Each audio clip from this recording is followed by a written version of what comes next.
Hi guys, I'm looking at that CB, which is a suspension block on the 15-minute chart.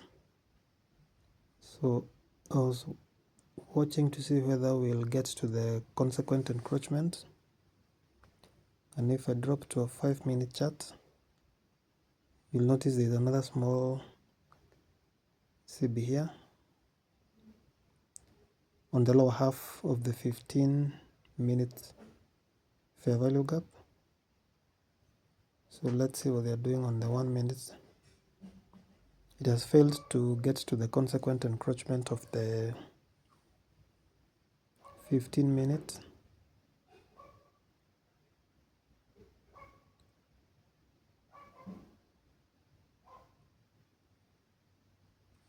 I'm trying to aim for 40 handles displacement lower, and I can move my stop just above, like a tick above the consequent encroachment of that 15-minute CB,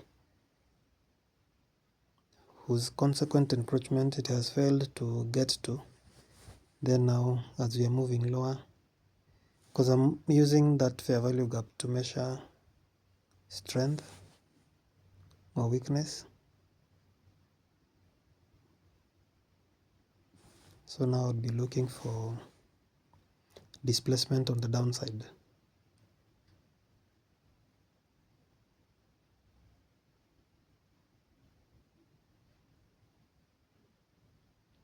But if I'm wrong and it wants to reprice higher, you will still see me getting stopped out. That's normal.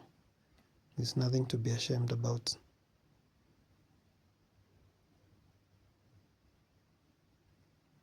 The worst thing that you can do is come to trading with the expectation that every setup that you take will be a profitable trade. It doesn't work like that.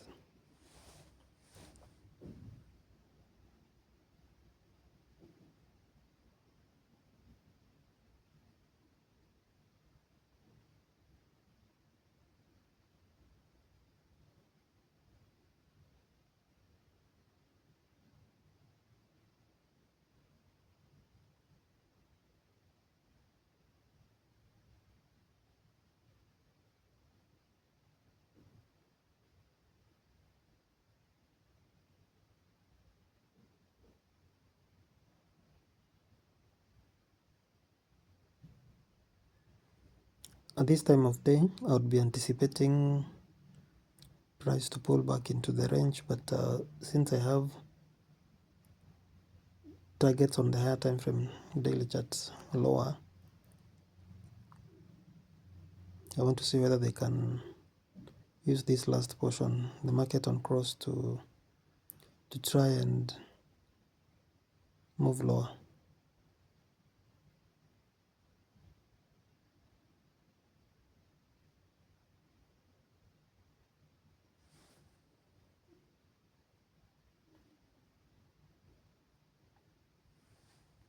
So I'll reverse here,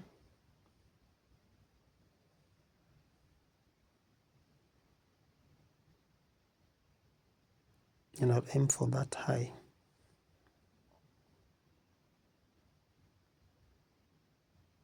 right there.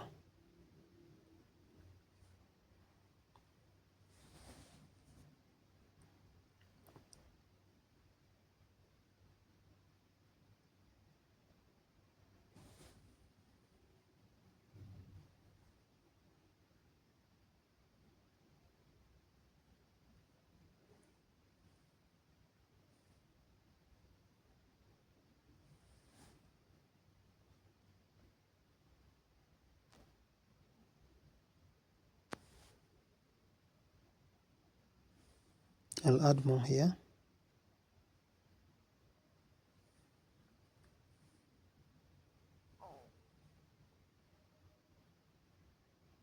Because I'm looking at these two down close candles as a bullish order block now.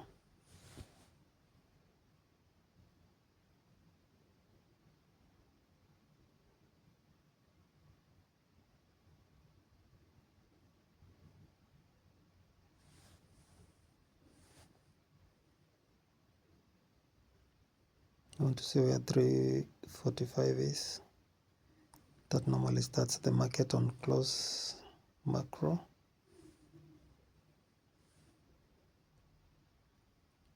And 4 p.m. is there.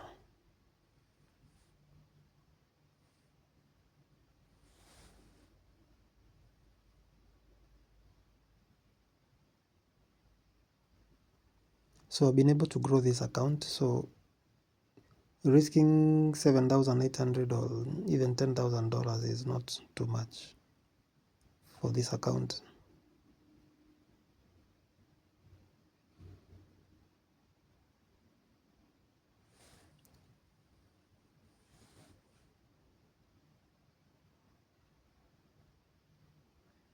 So you can see we are using the 5-minute CB, this one here.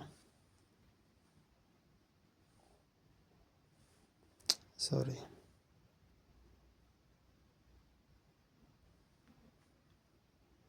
The smaller one, that one.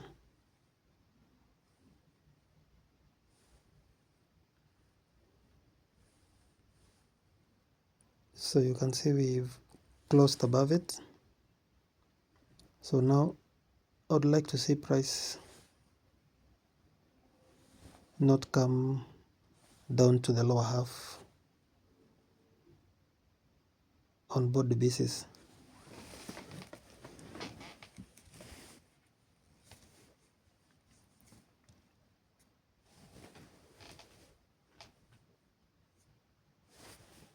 So the other reason why I went long after I was stopped out is because if you look here, that's a swing high.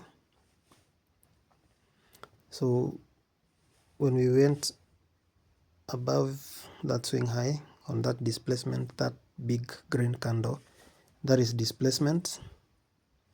Then that displacement left a fair value gap here.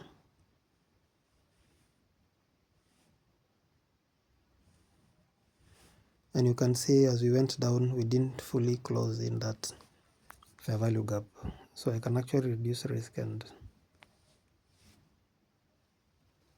move it to the low of these two down close candles,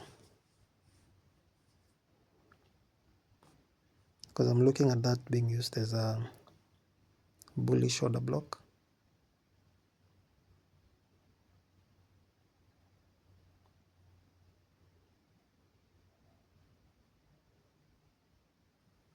So now we are in a window of time where I'm anticipating this to be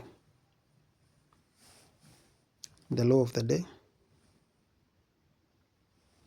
And you know, many times it will not close at the very low. It will try to pull back 20 to 30% into the range. So that's kind of the idea that I'm looking for here.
And I'll do my usual watermark.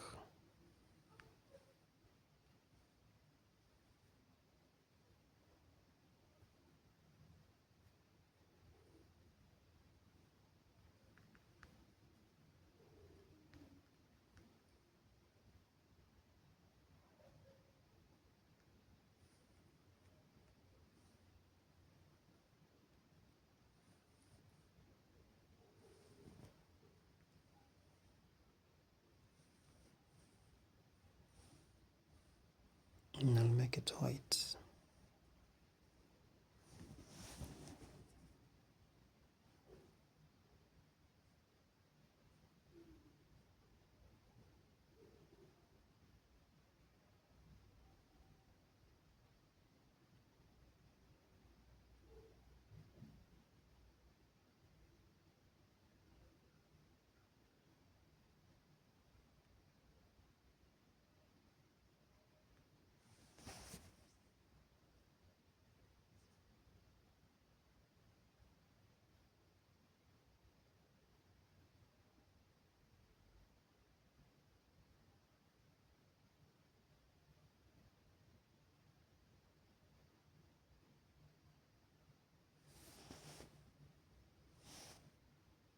And I'll try and add some more here.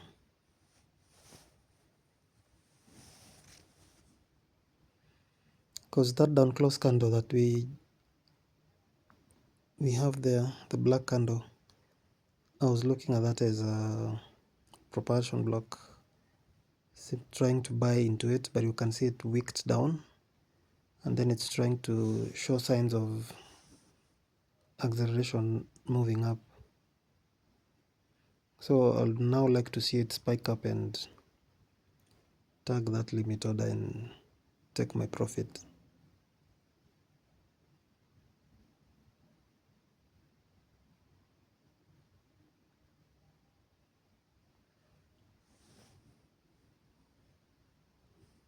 So if they take out that high, I would like to see them now move with speed. Yes, that's what it did.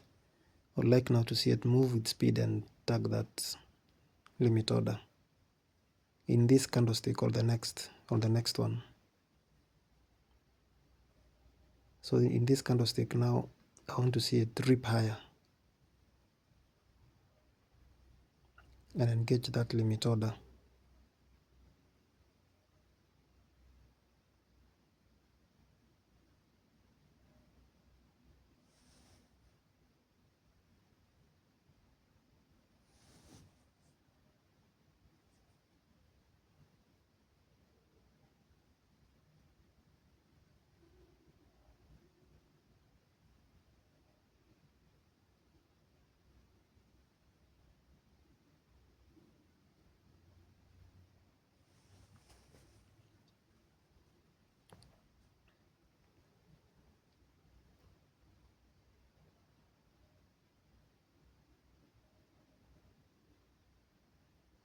Come on.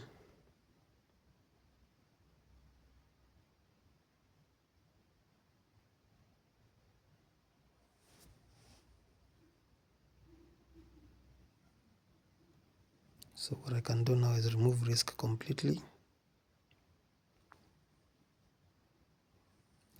because I don't want to see them come inside this fair value gap now.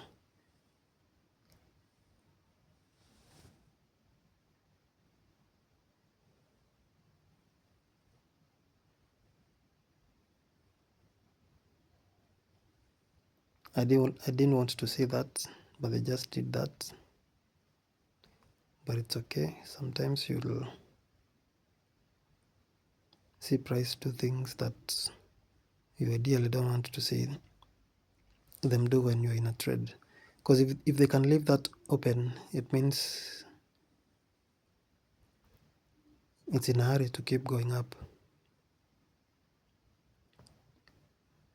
See, now they are moving back to the down close candle, which was an order block. So this opening price here,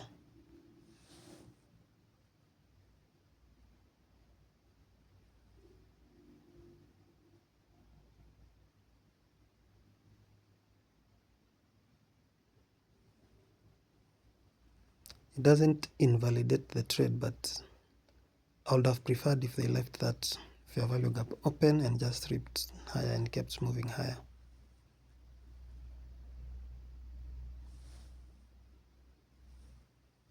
Let me see what time that was.